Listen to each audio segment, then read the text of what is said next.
I've always heard that investors invest in people and not ideas. So, what made your early investors invest in your venture? That's a fun question. So Joel and Andy have different answers to this. The first project I pitched Joel was for biltong. Do you guys know what biltong is? South African beef jerky. It's amazing. It turns out it's also illegal because it's cured meat. You like salt, pepper, coriander, and then like the Dutch used to cook it in the sun. So we worked on this project, and then we got to the end, and it was like illegal. And Joel was like, what do you want to do? And I was like, we probably shouldn't do it. It was a little bit more interesting than that. But he was happy that I walked away from an idea. And then I had the courage to say, this is a dumb idea after we spent 6 different students working on this project for a semester. So I think intellectual honesty is one thing you're looking for in an entrepreneur. And then in Andy Ratcliffe's case, we finished our course. I recommend you do this after the class is over. And I wrote Andy a 4-page love letter. 2 pages of what I loved about him as a teacher and 2 pages of what I thought he was doing wrong. I did it after I got my grade. And my dad taught me as a history teacher that you never share your opinion until the end of the class because you'll bias the students. And Andy kept screwing that up, and he had so much influence that he would bias the discussion by saying what he thought. And so I wrote him this note. And years later, he was introducing me at Stanford, and he said that when he got that letter, he broke down crying. And if you know Andy Ratcliffe, there's nothing about him that says he would ever break down crying. I mean, he's tough as nails. And he said the reason he cried was because that letter validated the life choice that he had made to move from venture capital into teaching. And so I think what I've learned is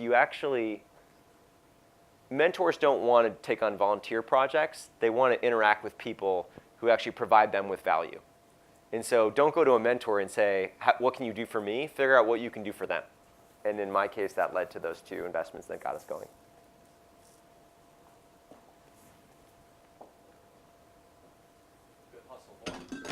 Oh, sorry. Hi. Oh, that was loud. I'm William. Thanks for coming. You did a great job. It was fun. Thank We you. learned a little bit business, and you're like half Dr. Phil, so it was interesting learning like business. And quick question I have: you said that you guys do the delivery method, and I don't know, it kind of scared me, like so much liability just to deliver jeans and cost, especially in New York or wherever you are, like 50 states. How do you cope? Am I right? There's a lot of liability in that, right? Because delivery, I mean, I do business, so I know about delivery and stuff. But how do you have like a delivery segment, or do you use FedEx, or like how does that? Like, very curious. You bring up something interesting, which is that e-commerce is actually a bad business, right? There's been a lot of venture capital and energy that's flown into it. But if you look at the history of it, you really only have a couple public companies, one of which is Amazon, which went public in 1997. So it's taken us a while to figure out how to actually get the business profitable, and we just cracked into profitability last year. If you told me that was going to take 9 years, I would have maybe not done it, because it's a long time to be losing money. But ultimately, the only way, in my opinion, is you're either a huge business like Amazon, which has already been built, selling other people's brands, or you are your own brand where you can have your gross margins cover all the difficult things in the e-commerce, profit and loss statement, which include things like shipping, customer service, marketing, et cetera. Okay. Thanks.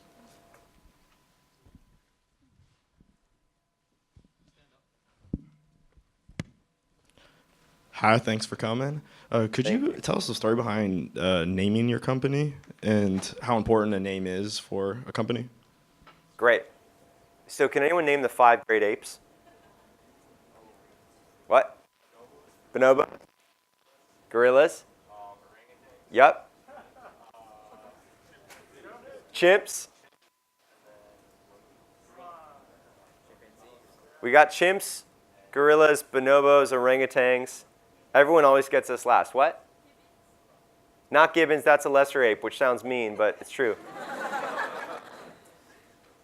You know this one well. Yes. I know you don't want to think about yourself this way, but you are a hairless, largely hairless great ape with opposable thumbs, language, gossip, fire, and now Instagram. So bonobos are amazing because basically humans, chimps, and bonobos share like 99.8% of our DNA. We're all, well, we don't want to get into ape sexuality, but we're all polyamorous apes. Gorillas are polygamists, and gibbons are actually monogamous, but humans have issues because we're polyamorous, but we try to do this marriage thing, and it causes lots of issues. It's a good thing to do, but it's hard to do. And so scientists for a long time thought that bonobos were just mini chimps. They called them pygmy chimps. And then they speciated because they're separated by the Congo River. And then they started studying them, and what they realized is bonobos have no violent conflict, whereas chimps are tremendously violent. And the key difference, get ready for this one, is that bonobos have matriarchal societies and chimps have patriarchal societies. So if you put women in charge, men behave better. And if you put men in charge, it's like Macbeth, the number 3 and the chimp and the number 2 chimp will team up and kill the number 1 chimp. They'll murder him in the night. They'll stuff his testicles in his mouth. And swear to God, and the entire chimp tribe will wake up screaming. None of this shit goes down on the bonobo side. And they're known as the make love, not war ape. And they're known for using sex as a means of conflict avoidance. You've got gay and bisexual bonobos. I mean, you basically have the future of humanity in this animal. And if you look at what's happening, I was once asked a question on stage, what is the thing that you most believe that the fewest people you know believe? Which is the best question ever. Try that on your next first date. What is the thing you most believe that the fewest people you know believe? And what I said was that we are in the middle of an era that will one day be referred to the rise of women. It will be the most important development in the history of humanity. And here's the thing that feminists believe that, but what I believe is that men should be intensely invested in that, accelerating that. Which is like a third reason I'm upset about who our president is. Because societies where women are the most empowered and educated and have the most rights are the safest places for men to live. So the bonobos animal, I think, basically charts the future of our species. And I think names are important.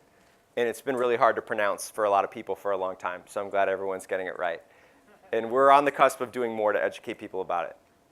Thanks for asking.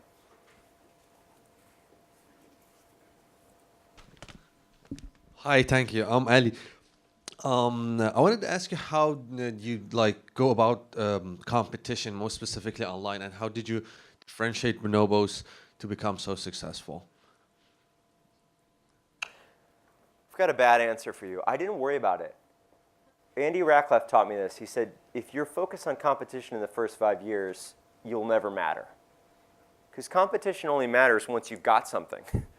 When you're big and you've got to figure out how to steal share, competition matters. But when you're trying to create a market or create a new way to get into a market, there's nothing to do about the fact that you have these huge titans that you're trying to compete with.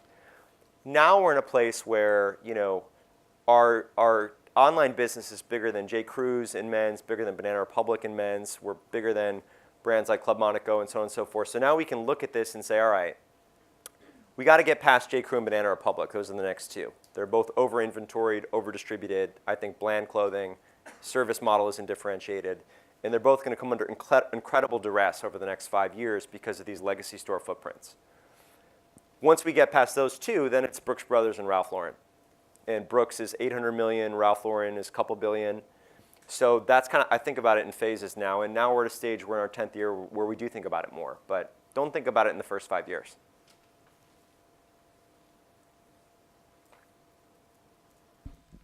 Hi, Andy. My name is David. Thank you for coming today. What's up, David? And thank you for that story about bonobos. I was just wondering, at what Is that a point... Ralph Lauren sweatshirt? Oh, it actually is, huh? Yeah. I'm kidding. It's a joke. Drop the It's mic. a joke. Come on. So I was just wondering, at what point did you pick up that pair of pants and you said, this is the product, this is the product I want to work with? Because you said, you had the whole internet idea, but at what point did you say, this is the product that I want to merge with my idea? Turquoise pair of corduroy pants, playing drinking games in our driveway at Stanford, and I was wearing them. I'm like, this is fun. These fit well, they're fun. I felt good. That was it. It's that simple. Hey, Andy. I'm Andy, too. What's up, Andy? Shouts out. I'm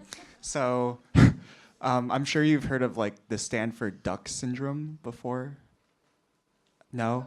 No. Basically what it is it's like ducks on the surface, it looks like they're effortless and they're doing fine, but underneath in the under the water, they're paddling really hard. Yeah. So when you're in places like USC or Stanford and you just see so many great people around you, I feel like it's very easy to get discouraged. And so I'm just asking, you know, for every one person that's sitting up there, there could have been 1,000 people who tried getting there and didn't, and tried again and then didn't. So how do you deal with just like being surrounded by, you know, people that maybe like they make it seem effortless, or you're just in such like a competitive environment, if that makes sense? I'll say something weird, which is I think it's important to not have envy. And the funny thing about envy is that it's not like you control it, it's just there, right? But I think as a practice, the more you can cultivate empathy for others and respect for others and recognize, like, yeah, I'm sitting up here, but I'm just as fucked up as you. You know what I mean? Like, the full range of the human condition is availed to everyone, no matter what they have accomplished. And frankly, most of the great people I know are not people that do what I do. Like, in terms of admiring the humanity, which I think comes down to empathy at the cornerstone of what we do, a lot of CEOs are assholes. I'm terrified of being that person. There have been times where I feel like I've skirted that line, or maybe I've crossed it. And you know, my mom has always said to me, it doesn't matter what you accomplish. If you ever get a big head, I will roll in my grave.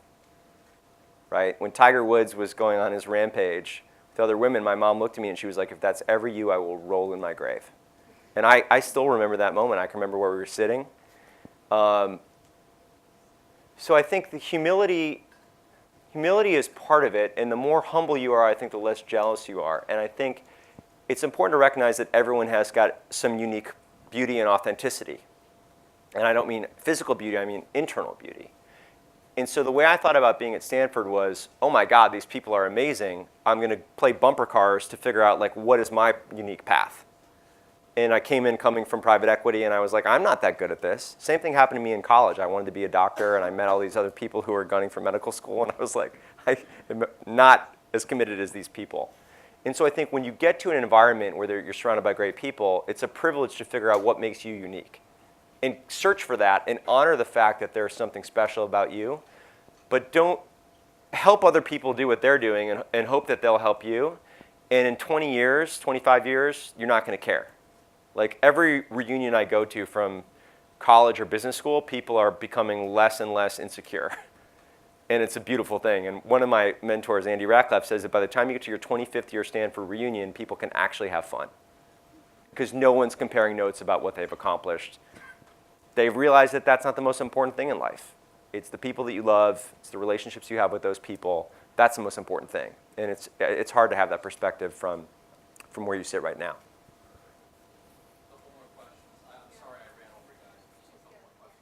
Hi, Andy. My name is Helen.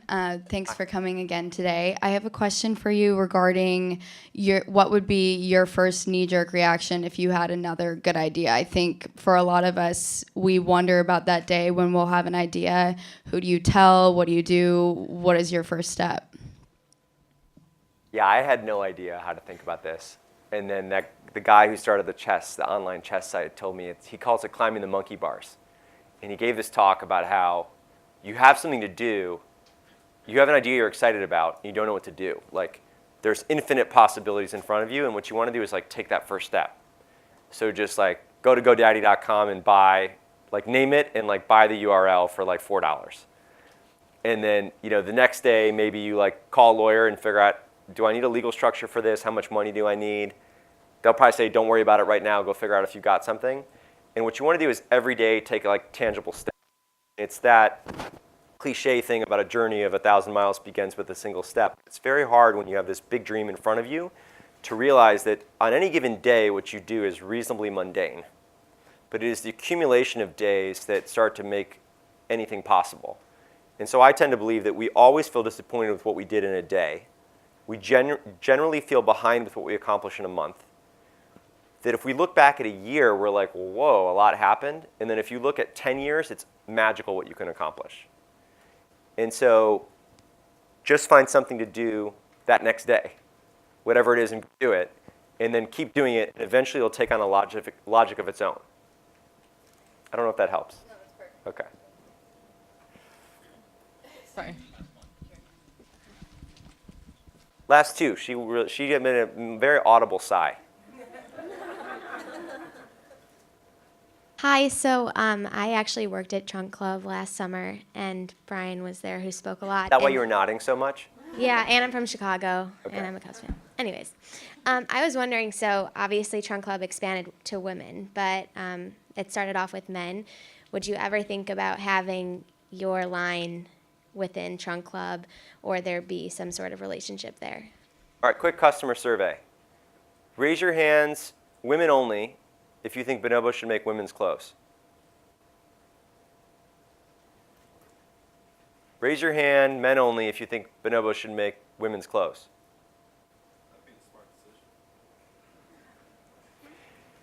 I'm torn. I'm torn. I think that women are better at understanding fit than men. I think that women know which brands fit them well. I think it's less of a customer education. It's more just finding that product. And then, I don't know. I don't think so under Bonobos. We built a brand called Air, AYR.com, which was our attempt to create it. And then it became something interesting, and we spun it out. So for now, we're focused on guys. But it is something I think about. Let's do one last one up here, and then it's basketball time. You guys going to win tonight? Interesting. Interesting. Okay. Hi. So you mentioned the digital vertical brands, and I was wondering, e-commerce is notoriously, low margins, and retail is really hard to be in. And you also mentioned that you were profitable only after 9 years. What is your take on Nasty Gal? Profitable from day one, e-commerce all along, retail barely last year, and now they filed for bankruptcy. I was just texting Sophia today from the plane because I made an angel investment in that company, and we're going to catch up on Monday. I think the key thing to think about is Nasty Gal and ModCloth are similar in that they're brands, but they sell other brands. So they stand for an idea in the consumer's imagination, but they don't start with enough margin, in my opinion, as if you make your own brand. And so ultimately the beauty of what we've built and of where I think Warby Parker's headed, Casper's headed, is that if you own your own brand, you can control the entire customer experience, and you can benefit from having a margin of what is yours. And then combine it with the growth of e-commerce, and ultimately I think you can build something. It does take a long time. So is that what makes it sustainable? Because it doesn't seem like, okay, thank you. That's it. That's what we hope. I just want to say one thing, which is that, oh, go ahead. I just wanted to thank you all for your engagement and for your attention and not being on your iPhones. I don't know how you guys do that. And I want to just give you a homework assignment, which is to read an essay I wrote online called The Risk Not Taken. Whenever you're feeling a little bit sad or a little unsure, just read that, because it is the profound privilege of my life to have been able to build this thing. And I want to encourage you all to follow your dreams. Don't let anyone take those dreams from you. It's entirely in your safekeeping. And you're at a stage in your life where you're not allowed to have any regret yet. So go out and live a life that merits very little regret.